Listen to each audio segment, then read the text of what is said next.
This is a response video to all those people that have taken the opportunity to tell me to go back to my country because surely the Muslims were not here before 100 years ago in the Americas, right?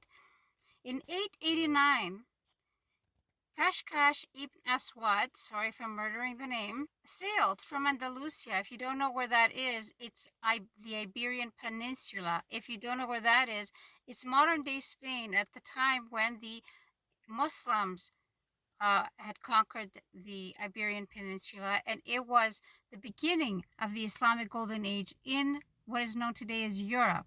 Okay, so this happened in 889 AD, way before, maybe 500 years before Christopher Columbus. And it's not even actually the first time that Christopher Columbus has been refuted as the first person to land in the Americas.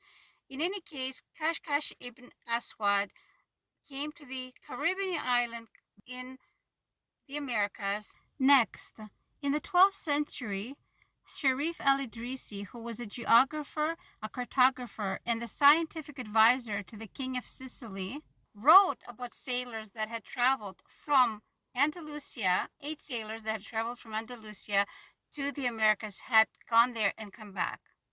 In his book, al-Idrisi says that these 8 Muslim sailors landed in the Americas, were captured by the indigenous of that land, had been held captive for 8 days, and then they negotiated their release and they left to come back to Andalusia. But Andalusia is not the only place that Muslims came from to go to the Americas or to discover the Americas, because it also happened from the coast of Africa, from the kingdom of Mali and Timbuktu. This is from the brother of Mansa Musa. His name was Mansa Abu Bakr II, the king of Mali and Timbuktu. In 1310, traders, sailors, scholars, scientists, and the shipbuilders to build him these ships. And he was also going to make sure that these other ships that were the supply ships were going to have enough supplies to last the sailors for 2 years. So on the original expedition, the sailors of 200 ships that he originally commissioned, some of them came back and said that the rest of the ships, only one came back. The rest of the ships had been pulled into a current and they disappeared. So this time, Abu Bakr II commissioned another group of ships, this time 1,000 of them, with 1,000 to supply those ships. And he himself went on this expedition. Now, when Abu Bakr II went, this was 1311 CE or AD, and there is evidence of them landing in the South American part of the Americas, because there's an indigenous tribe in South America that has ideograms that are similar to the Mandingo language in Mali. But this is where Christopher Columbus comes in, because he wrote that according to the people that he discovered in the Americas, they said that there was a group of people that had come over of dark skin from the southeast, and that they carried gold-tipped spears, which they called guanin, which is also the Mandingo or the Mali word for gold.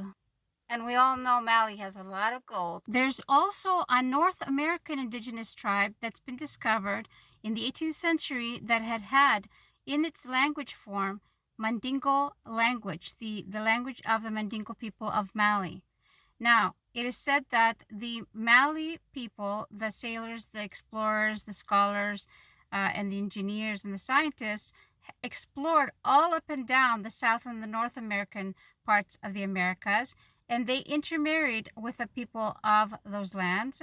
But eventually that information was lost. But of course, it's still information that has been kept in Africa and in Andalusia. But apparently they tested those spears that have been, the tips of those spears that have been found, and they are indigenous to the Mali and Timbuktu region, the gold that they have there.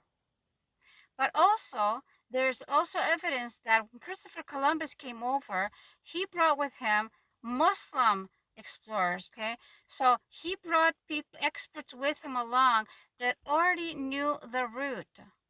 Now, if you already thought, if you were under the impression that Columbus was here first, you would be wrong. There's evidence that the Vikings were here. Clearly, the Muslims from the Iberian Peninsula were here. Clearly, the Muslims from the African coast were here. So Christopher Columbus was late to the party. So what I'm trying to say is, please educate yourself before you talk about anything or about anybody, because the information that we are fed here in North America are clearly information that is meant for us to think that North America or Canada or the US or whatever Western country you're from is supposed to be the best, or any other country that you're from. But you also have to have facts, and those are just not facts. For Christopher Columbus, he came from the period of the Spanish Inquisition, and he's for sure has something to do with spreading the Inquisitions over to the Americas. So if you thought the Inquisitions were a good thing, they weren't, because they were only for a special group of Catholics, and that was it. It wasn't for anybody else. Anyway, that is the rant that I have for today. I'll see you again on the next episode. Assalamu alaikum.